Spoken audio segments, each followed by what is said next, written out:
NBA legend Julius Erving, who didn't mince words on the Inside the Green Room podcast with Danny Green when discussing the current super team in Brooklyn. He said, quote, "It's reminiscent of how the Yankees used to do it all the time. They load up, they call it buying a championship. The Lakers are known for doing that too. They're getting all these pieces. They don't know at the end of the season what it's going to look like or what it's going to feel like, but they're going to be formidable. You've got a team with 6 former All-Stars and 3 All-NBA guys who have been there and succeeded in the playoffs." Stephen A., are Dr. J's comments fair or foul? I kind of think they're foul, believe it or not. I don't necessarily agree with that. Number one, if you're going to say something like that, say it when LeBron did it and he went to Miami. Say it when LeBron and AD joined last year. I didn't hear Dr. J saying that then. Number two, here's why I don't compare it to the Yankees.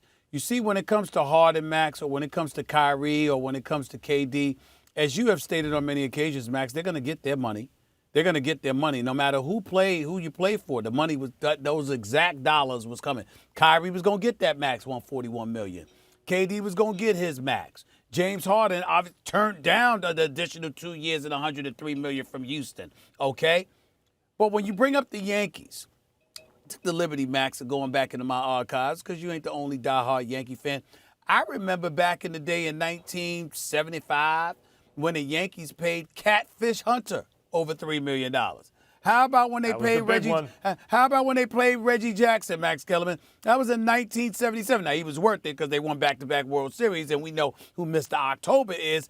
But they gave Reggie over $3 million. Catfish was worth it too. That's right, he was absolutely. How about when they gave Dave Winfield $23 million? Remember that? How about when they did that? How about Bernie Williams and his $87.5 million? How about Mike Mussina in 2021 when he got $88.5 million? Of course, Derek Jeter, I don't even count that because he was your guy. You groomed him. You didn't trade for him or anything like that. But Alex Rodriguez, $275 million? I mean, that you picked that up once he signed up with the Rangers and came over to you, and then you gave him an additional $300 million. Let's not forget all of that. And so I look at it from now. Actually, it was $250 from Texas, and then they signed him. They got him from there, and then ultimately re-upped him for $275 million.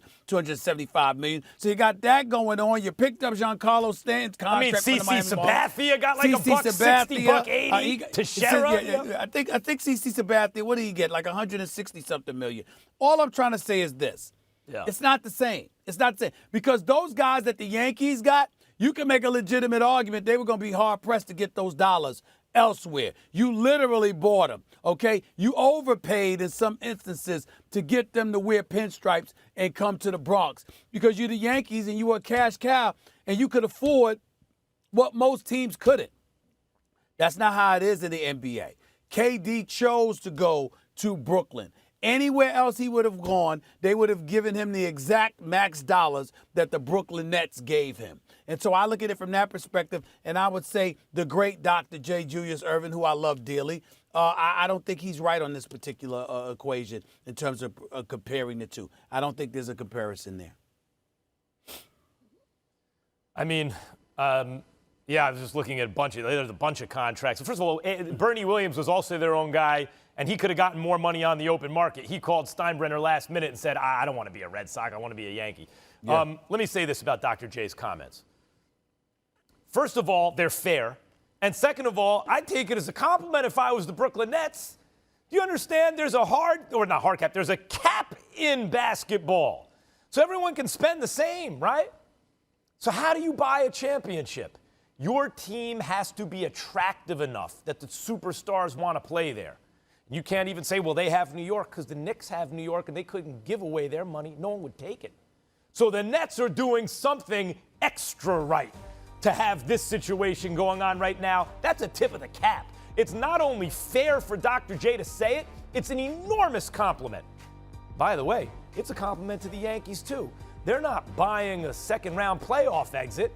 They're trying to buy a championship. You should be doing everything you can to get a championship. Dr. J didn't start out with the New York Nets. He started out with the Virginia Squires, right? And then he gets to the Nets, and then he gets he becomes eligible for the NBA and winds up with the Sixers. This is a business. But putting that aside, where major markets will use their resources to get great players, even if they have to spend a lot of money, that's not what the Nets did. The Nets have the same cap that the Pacers and that everyone else has. The Nets are in the same market as the Knicks. They were the ones who wound up with KD and Kyrie and James Harden, and now everyone wants to play for them. That's just a tip of the cap to a great organization. Buying a championship, I'm with Dr. J. It's fair and it's a compliment. Yeah. I just don't view them as buying a championship. That's all I'm trying to say. Because when you buying, it's implying that you got something else that somebody else couldn't get because you had more money than they did. And that's not the case in the NBA. Yeah. You have guys, 2 free agents, and Kyrie and KD that elected to go there. That's all I'm trying to say. Yeah. It's not like the Spurs. A team like the Spurs, everyone who they win a championship with, they draft, right? Like that, I get it. And it feels good as a fan of the team when you draft the players because it's like you get to see them come up. They're an organic part of the team and everything.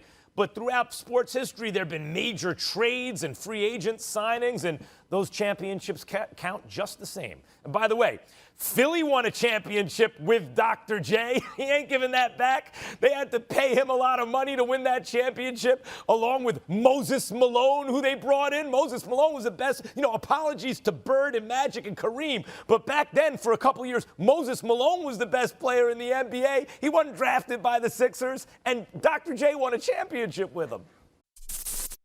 Thanks for watching ESPN on YouTube. For live streaming sports and premium content, subscribe to ESPN+.